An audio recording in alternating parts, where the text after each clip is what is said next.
Hello, there is an important context regarding Cowrywise savings plans and Stash. Cowrywise does not have any Stash plan.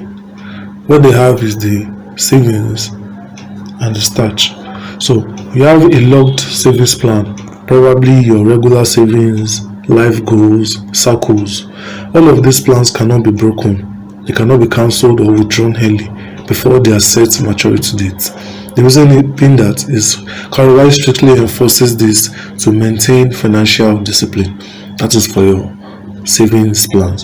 But for your Stash is your in-app wallet in Cowrywise, where your funds go after your plan matures or when you transfer money into the app. So the only thing you can do is to delete a savings plan you already had. But for that to be possible, you can only delete an active plan if your balance is zero. After you have withdrawn all of your money to your Stash, then you can delete a savings plan. If you want to delete a savings plan, you go to the Save tab. So under your Save plans, so you pick whichever one you have, either the rainy days, the general, the circle, the onion, whichever one.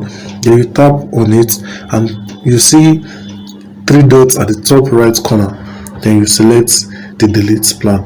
After that, you can delete your save plan, but there is no Cowrywise Stash plan on the app. Thank you very much.